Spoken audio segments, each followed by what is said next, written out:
Olá pessoal, vamos lá para mais uma videoaula.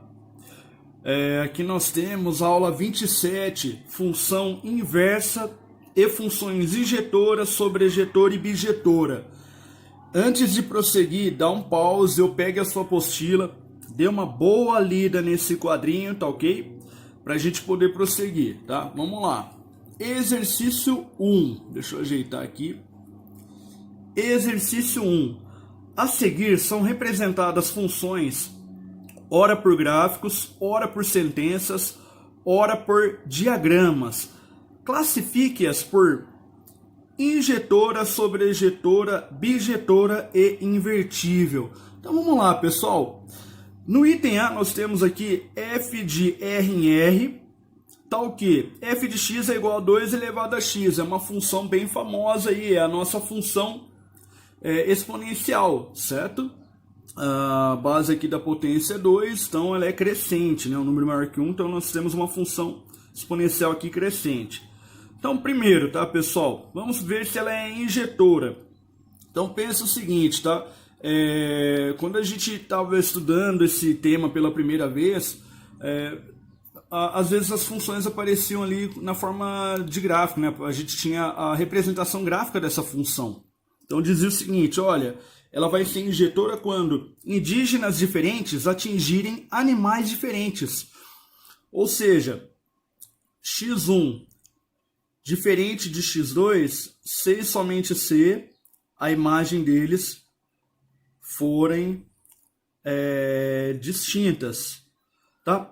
Pessoal, nesse caso, só você pensar o seguinte, tá? Eu vou fazer o caminho contrário aqui, que é mais simplesinho, ó. Você tem lá, se você quisesse f de x1 igual a f de x2, tá? Obrigatoriamente você teria que ter a igualdade 2 elevado a x1, 2 elevado a x2, certo? Quando é que vai ocorrer essa igualdade? Tem como ocorrer essa igualdade para x1 e x2 diferentes? Não. Essa igualdade ela só vai ocorrer se x1 for igual a x2. Logo, nós temos aqui uma função injetora, tá? Injetora, ok? Certo? Bom, com relação à sobrejetora, uma função é sobrejetora quando a imagem é igual ao contradomínio. O contradomínio da nossa função são os reais. A imagem da nossa função, olha só, como é uma função exponencial aqui, a base da potência aqui é um número maior que 1, nós temos aqui uma função exponencial crescente, tá? Então, nesse caso, a imagem da nossa função vai ser o conjunto dos reais positivos, tá? No caso aqui, imagem da função é o conjunto dos reais positivos, que é diferente do nosso contradomínio, que é diferente do contradomínio da função.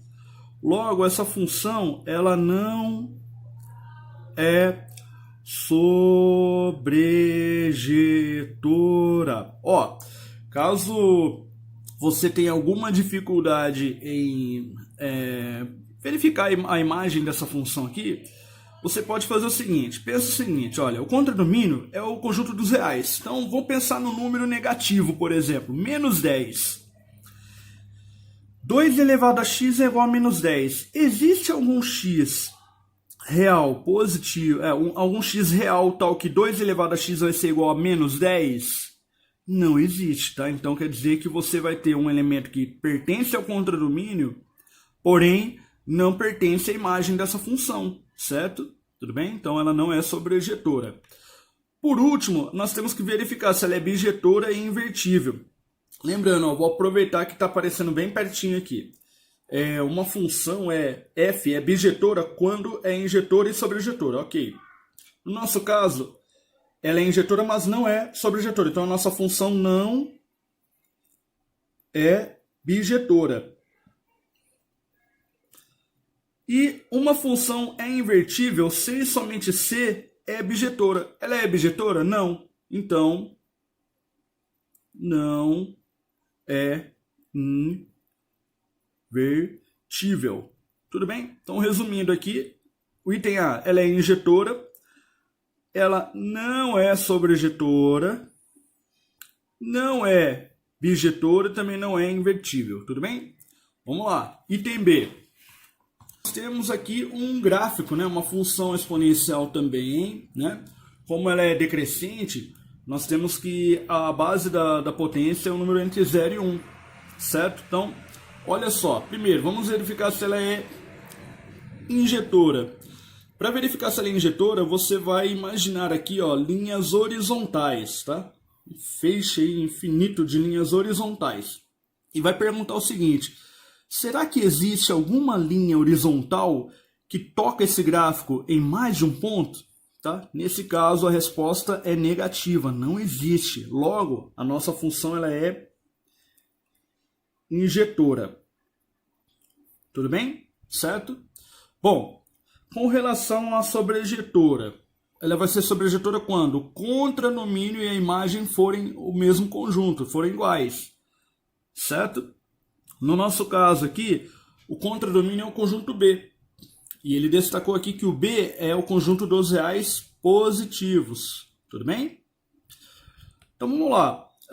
A imagem dessa função é igual o conjunto dos reais positivos, ou seja, é igual o contradomínio. Logo, ela é sobrejetora. Se essa função é sobrejetora e injetora, então ela é bijetora, tudo bem? E se ela é bijetora, então ela é... Tudo bem, pessoal? Nós temos aqui uma função apresentada por diagramas, tá? Então, primeiro, será que essa função ela é injetora? Olha só, o indígena 2 e o indígena 7, eles estão atingindo aqui o mesmo animal, né? O 3, certo? Então, posso falar, o f de 2 é igual ao f de 7, que é 3, ou seja, dois indígenas atingiram o mesmo animal. Quando isso ocorre, nós temos uma função não injetora. Ó, para adiantar, tá, pessoal? Se ela não é injetora, ela não vai ser bijetora e nem invertível, tudo bem? Mas vamos lá, vamos continuar o nosso julgamento aqui. Ela vai ser sobrejetora? Não. Olha, eu tenho um elemento aqui no contradomínio que ele não se relacionou com alguém do A, certo? Ou seja, a imagem da nossa função aqui é o conjunto 3, 5, certo? Ó, imagem são os que foram atingidos aqui na relação. E ele é diferente aqui do conjunto B, né? O 8 não pertence à imagem. Logo, não sobrejetora. Olha, se ela não é injetora ou não é sobrejetora, ela não é bijetora. E se ela não é bijetora, também não vai ser não invertível. Tranquilo? Item D.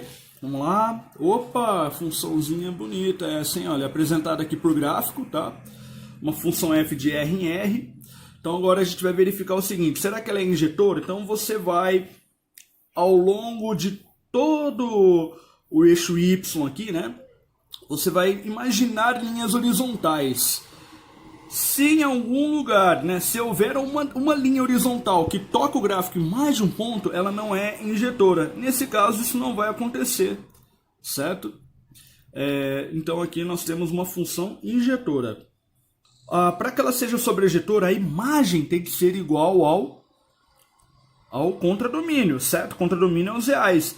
Olha a imagem dela aqui, pessoal. Olha o que esse gráfico usou aqui no eixo Y. Ele usou toda a sua extensão. Perceba que há aqui, ó, um par de assíntotas e elas se encontram nesse ponto, então não fica aberta aqui no eixo Y, tá? Então, todos os elementos aqui do eixo Y foram utilizados aí na confecção aqui desse gráfico, certo? Então ela é uma função sobrejetora. Vamos lá. Se ela é injetora e sobrejetora, então ela é bijetora. E ela é bijetora, então ela é invertível. Ok, pessoal? Até o próximo.